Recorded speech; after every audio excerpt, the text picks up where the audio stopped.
How are you? Hey, I'm doing fantastic and excited to talk to our guest today.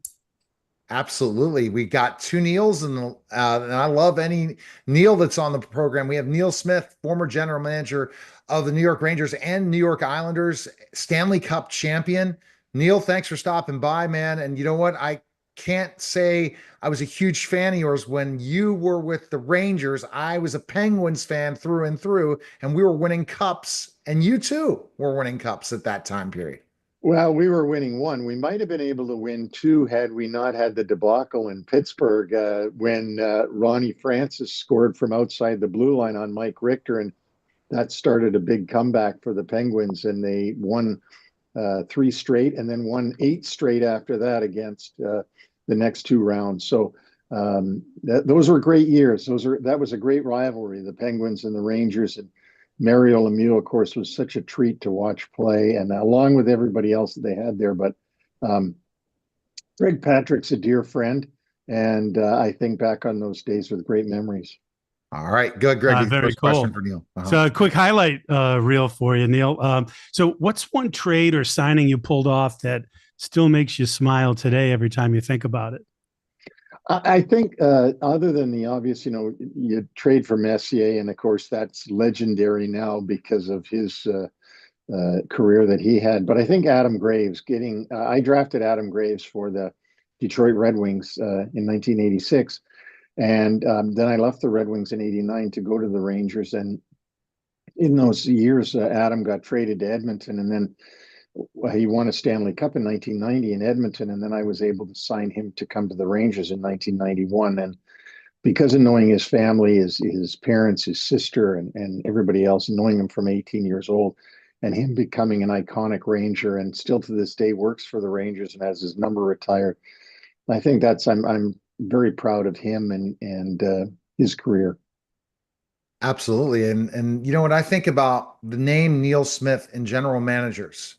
You were considered one of the greatest architects, you and Craig Patrick. Would you agree in a lot of ways? Some people talking about some of the gurus of general managers. What made you, you know, people knew your name. Not everyone knows every general manager of every NHL team.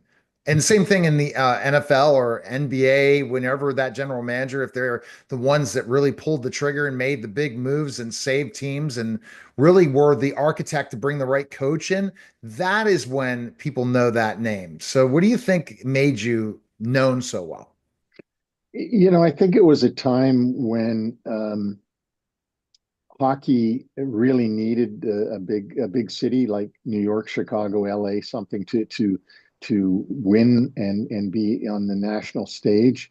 And when we were able to trade for Messier and build that team up, and the team suddenly was a contender, something that the Rangers hadn't been for many, many years, I think that caught the imagination of the country, and in that it was New York, and they weren't used to New York. They were used to the Yankees, but they certainly weren't used to the Rangers being up there. And I think that caught the imagination of the country, and so therefore my notoriety came up being the guy that was trying to put it all together under immense pressure, of course, of a 54-year drought that they'd had in New York City. Wow. Neil, if you could build a dream line, today using any players, past or present, who'd be on it?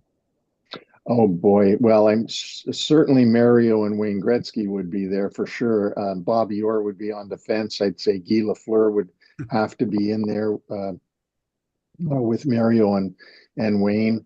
And I don't know the other defensemen other than, of course, I would say Brian Leach, being very prejudicial for him. But it's hard to leave out Gordie Howe. It's hard to leave out people like Mark Messier and others. But the names that come to my mind as fast as I can are from my era, which would be Wayne and Mario, who are the two that I think are the most iconic names of the 90s. Yeah. How difficult was it being a general manager in New York? Okay. Especially a Canadian, and I don't know where you're from in Canada, but New York is the everything is the fastest minute. Everything's open all the time. It's such a difficult place to coach, to be a general manager, to play at, especially nowadays versus years before. How much pressure was that? there was a tremendous amount of pressure that you put on yourself to perform on that stage, on that big stage. And I think I was lucky because, first of all, I always had a desire and an imagination to be in the United States, even when I was growing up in Canada. My mother put that in me somehow. And, growing up, we got all the Buffalo TV stations, so it was all about the Yankees all the time. And New York was just this, sort of emerald city that from afar that you thought of, but you thought of it, or I always thought of it as the epicenter of the world, the world's, the number one place in the world. Everything came out of New York, and the rest of the world, revolved around New York type thing. And so then in the early 80s, I had a chance to go to New York, and then I got a job with the Islanders doing some scouting for them, and that's how my career started.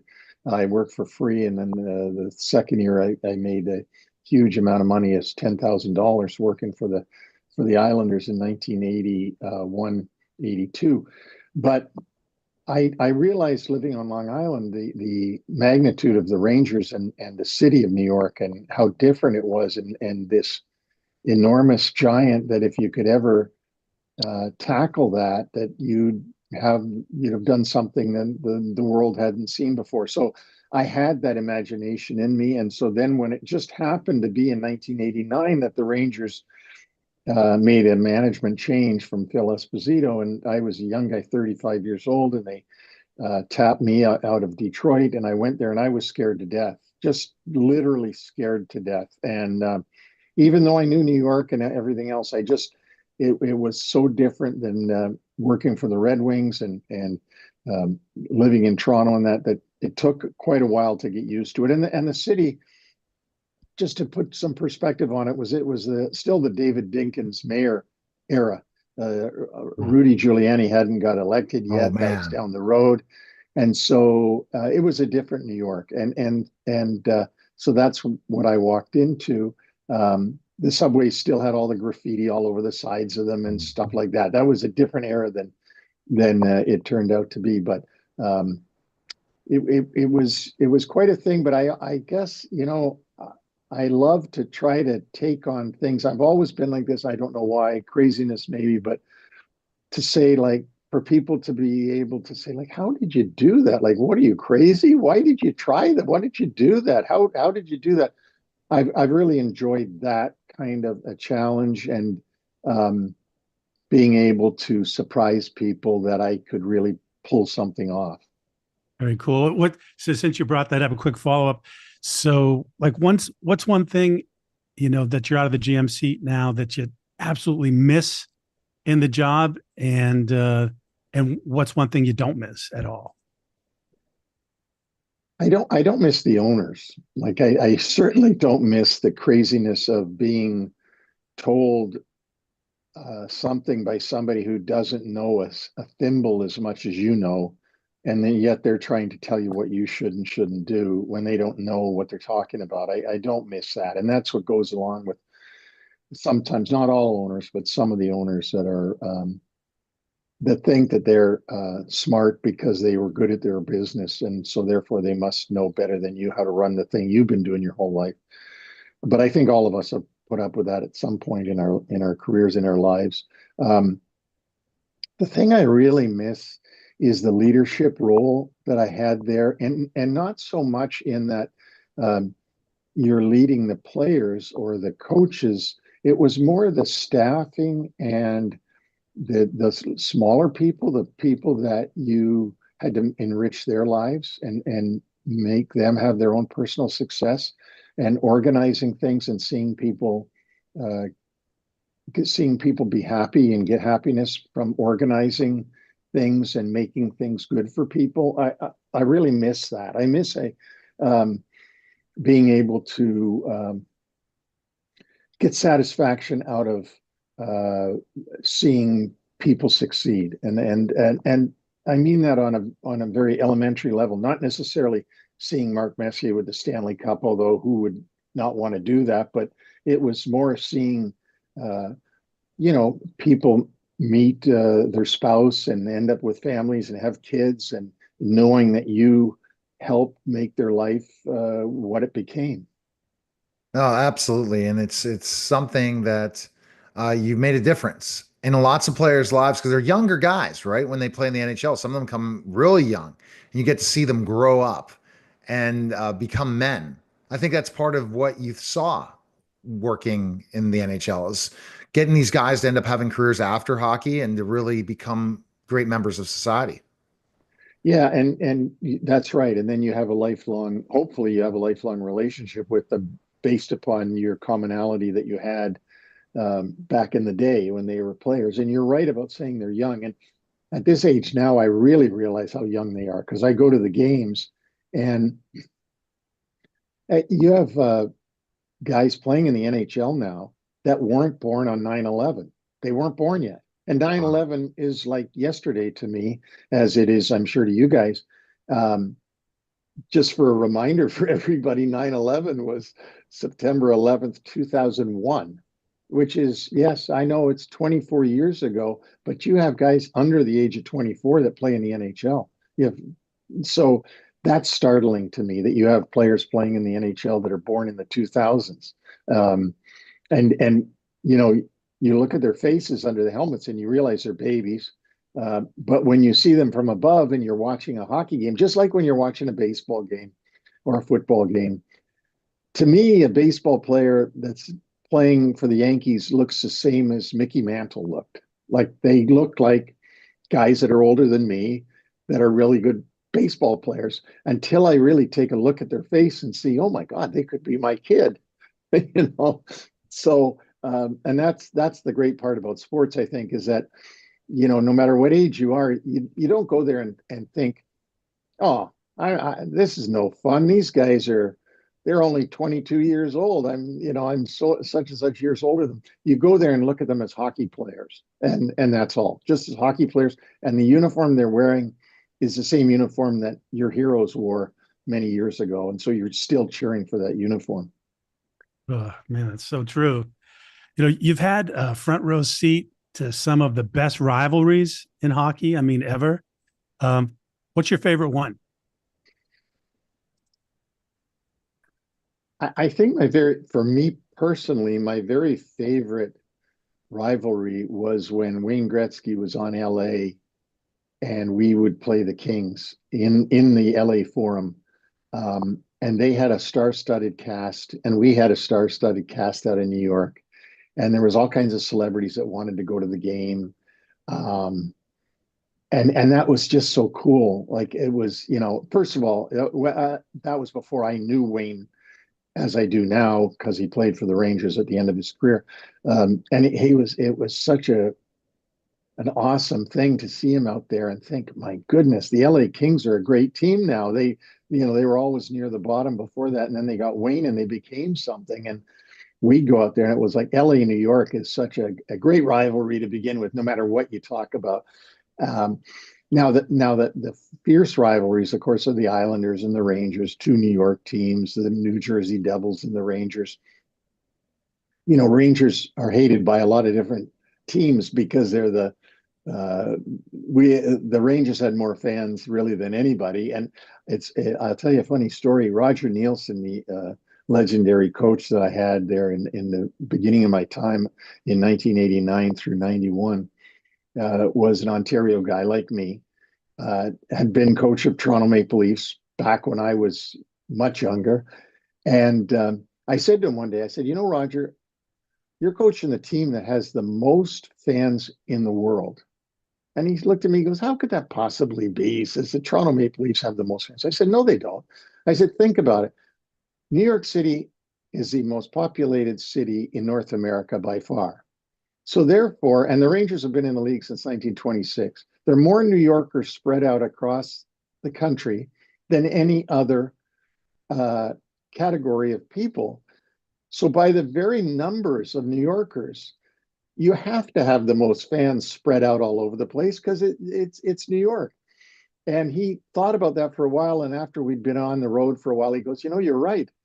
There are New York fans everywhere because New York has been so big and been around for so long, that it's very evident. And I think that that's the thing, is that wherever you went as the Rangers, you saw those blue jerseys out there, or white jerseys at the time, and the people whose parents had been Ranger fans, whose grandparents had been Ranger fans, and that they were going to stick with you no matter what. Yeah, they absolutely. And I think of MSG as one, I'm a former professional wrestler. I did the minor leagues. The biggest arena I wrestled in was Omaha Civic Center. I always dreamed of wrestling in Madison Square Garden. What makes Madison Square Garden the Mecca forever? Even though I went to Big East tournament games with my parents. My parents would take me. I'm a big Pitt basketball fan, and I would go to the Big East tournaments in Madison Square Garden. It was my dream Mecca arena always. What makes it so special? I think it's the mystique, the mystique of the building, that it's dead center in the middle of the city. It's just down the street from the Empire State Building. It's been built on a pad that was put over top of a train station, and the ice surface, or the court, is on the fifth floor. So when you go in, you've got to go way up to get even on to watch. It's a round building that was built. Was the architects back in the '60s were Finns, I guess, and they had a liking to round buildings, but they had designed this round building, and the way the ceiling is patterned, that's so famous. And I just think it's in the middle of Manhattan. I mean, what other sporting venue? You can't even possibly think of a sporting venue being in Manhattan, in that crazy place, and all the trains going and coming underneath the building all the time. Not that you hear them, but I mean, there's a million subways and a million New Jersey Transits and Long Island Railroad and Amtrak and everything going in and out of there. I think it's just that mystique of going there and sort of realizing, like, this is crazy. This is in the middle of all this craziness, and it's still is a thrill to go in there. Neil was asking you about, as a GM, it's like a pressure cooker, and you agreed, especially with the owners on Yeah, top of you, telling you what to do, like most owners do. Uh, yeah. are there any memorable locker or draft day fun moments? Like, do you remember? Yeah. I mean, there was a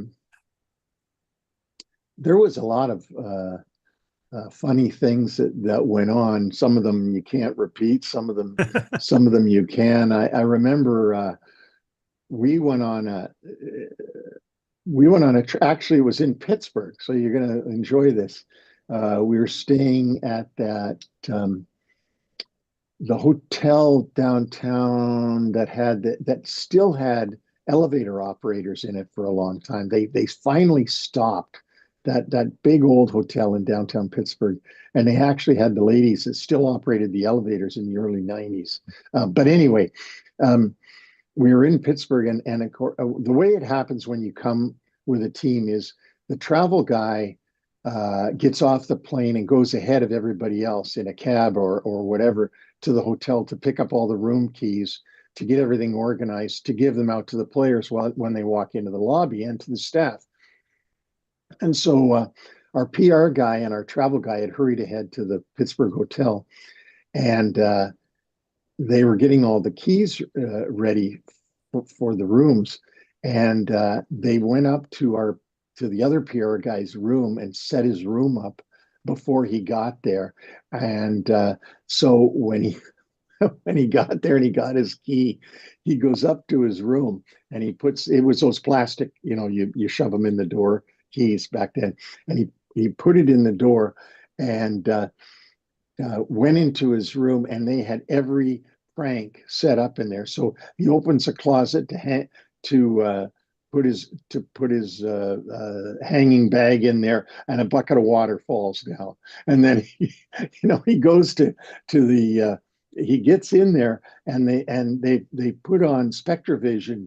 You know what that is, the stuff, and they put the volume way up, so that all the sounds of one of those movies was coming out really loudly. And then he goes and grabs the remote, and they'd taken the batteries out of the remote, so he couldn't turn it down. And just as he's doing that, somebody's calling on the phone for him to arrange an interview, and he picks it up, and they got the Vaseline in the earpiece when he put it up to his ear. And then after all this, he gets all that taken care of, and he goes to lie down, and they put the trash can inside the pillowcase, so they bang your head.